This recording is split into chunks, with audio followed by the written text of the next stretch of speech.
Ah yes, after a 3-year-long wait and a delay due to COVID and various other reasons, the 2018 Isekai hit, The Rising of the Shield Hero, has finally come back at long last, with a highly anticipated second season. So can any one of you tell me, what in the flying fuck happened here? What the hell went wrong? What the hell happened to the second season of Shield Hero that made it fall off this much compared to its first season, which is one of the highest rated and acclaimed Isekai anime on the anime market at all? The second season's ratings didn't just fall off a little bit, they dropped off a goddamn cliff. Now, I feel like I need to clarify something before anyone places a hit on me.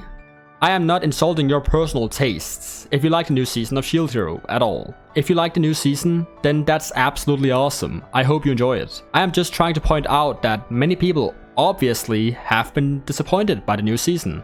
And I'm trying to point out why I think people have been underwhelmed by it. I'm just analyzing what has made the general anime community dislike the latest entry to the Shield Hero anime. We good, right? Alright, let's move on then. Hello, cultured people of the internet, Pointless Purpose here, being your weekly supply of anime degeneracy, going straight into your bloodstream through IV, giving you all that good and highly looked after anime sauce. One of the first red flags I personally noticed going into the second season of The Rising of the Shield Hero was the many pretty significant plot gaps we encountered in the very first episode.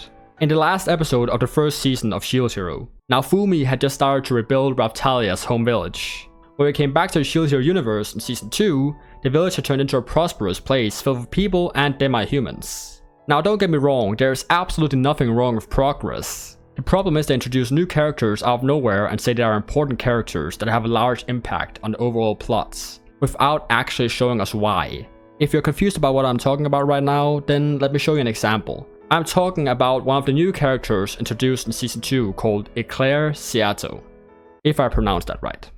The pink-haired chick. Yeah, her. We had never ever met her prior to Season 2, but here she is out of nowhere, where we learned she's a lord, and she has also trained all the demi-humans and Raphthalia in combat, which again is fine. But for the love of God, I am begging you, stop using these long-ass monologues to explain all this. Have the writers of the second season never heard of show don't tell before? We can also look at the overall plot of the second season as a red flag. Keep in mind, I will have some small spoilers here for the first 3 episodes of Season 2, so if you don't want to get spoiled, skip to this timestamp. Alright? Everyone who doesn't want to get spoiled is gone now, right? Alright, let's move on. We are told about this legendary monster called the Spirit Tortoise, and how it is strong enough to bring horrific disaster to the world once every few centuries, and that it is even strong enough to stop the waves of calamity. You know, the very thing that added all the suspense in Season 1, which Naofumi and other heroes struggled greatly to beat and keep at bay? The tortoise just stopped them like it was nothing.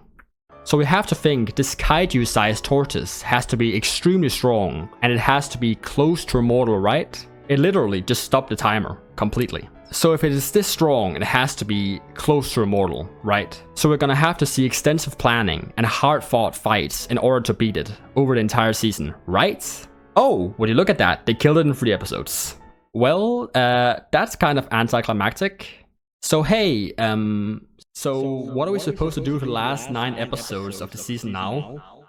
Another reason why many people have been disappointed with the new season of Shield Hero is simply because all of the plot points and story moments that were set up in the first season of the show were also resolved in the first season of the show. It's as simple as that. The show is literally called The Rising of the Shield Hero. But Naofumi's redemption arc, where he had to prove his innocence, thus clearing his name, was resolved in Season 1. Now in Season 2, Naofumi isn't really rising back up anymore. He's well loved. Probably more than the other 3 heroes too. Naofumi also got his revenge on bitch, and the king, sorry my bad again, trash, in Season 1. Which also was one of the main things the show had going for it in the first season, getting revenge and how satisfying it was. And now you might say, well, what about the waves of calamity? But well, the tortoise happened, so that is gone for now too. What I'm trying to say is everything that was set up in Season 1 has been resolved, so now it just feels like they've mashed in a plot for the sake of it. Keep in mind, I'm not a manga reader or a light novel reader, so I don't know if this is all part of one really big plotline. What I'm trying to say comes purely from an anime watcher's point of view. So it just kind of feels like everything has been shoehorned in because everything that happened in season 1 is pretty much done and dealt with. Well, let's look on the bright side. Since all the controversial parts of the show wrapped up in season 1, Shield Hero won't have another reason to piss off Twitter anymore. Oh wait. I see. The show is still trying to make slavery sound appealing in season 2, huh? I can already feel the angry tweets coming. And now Raftalia is a lolly again for some reason. Which just makes this all the more horrifying. You know what? I'm beginning to think that the internet was a mistake after seeing this. Another minor point of criticism some people have pointed out about the new season of The Rising of the Shield Hero is that its animation can be quite clunky at times, where some scenes look rather awkward. On top of that, the CGI is, well, how do I say it? Not the best. I mean, it isn't terrible, but it does not blend in well with the 2D animation at all. Let's just address the tortoise in the room. The biggest offender of this is, well, the gigantic CG tortoise. It can be super jarring and off-putting to look at this giant CG monster walk through the 2D background. It just doesn't fit in with its surroundings. And Twitter has been having a field day with pointing this out. I mean, you can't really blame them for pointing it out. It looks like it came straight out of the PS3. And you know, Sony called, they want the graphics back. The first season of Shield Hero also used CGI, and it was quite clunky at times too. But the animation of season 2 just seems subpar and off. I don't know how to put my finger on it. It could just be that I and other people keep the first season in higher regards due to a slight feeling of nostalgia. But the second season just doesn't seem to be able to hit the same heights as the first season in terms of animation quality and flashiness. The biggest problem and flaw of the second season of The Rising of the Shield Hero, in my opinion, is by far its horrible and weird pacing. Take episode 1 as an example. We go from a demi-human village to the Queen's Castle to the main city and then to a whole other fucking country called the Spirit Tortoise Kingdom. Oh boy, I wonder how I got that name. In one single 20-minute long episode. We travel to different places and environments 4 times in a single episode, and on top of that, we also have 2 fight scenes in the very same episode.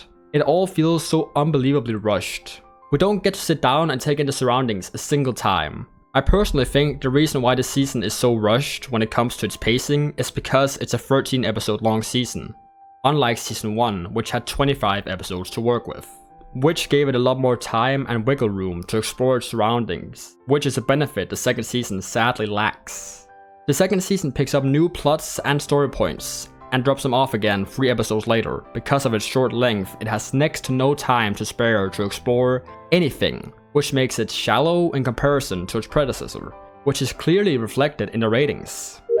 It feels like every plotline is shoehorned into the second season because it has no time to explore any of them, which is such a shame. Another thing that could have made people get higher expectations for the second season is the 3-year-long wait time for it, plus the delay due to COVID and other various things. The first season of Shield Hero was well loved, so a follow-up was greatly anticipated by many people.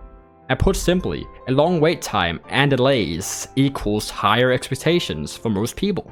And this season just hasn't quite hit these expectations most people had for it so far. I mean, I'm not saying the second season is bad by any means, I'm just saying it hasn't lived up to what was expected from it. But hey, look on the bright side. Most of us might have been disappointed by the second season of Shield Hero so far, but at least Shield Hero didn't pull a Promised Neverland Season 2 on us. We don't have to worry about slideshows in our finales. I fucking hope.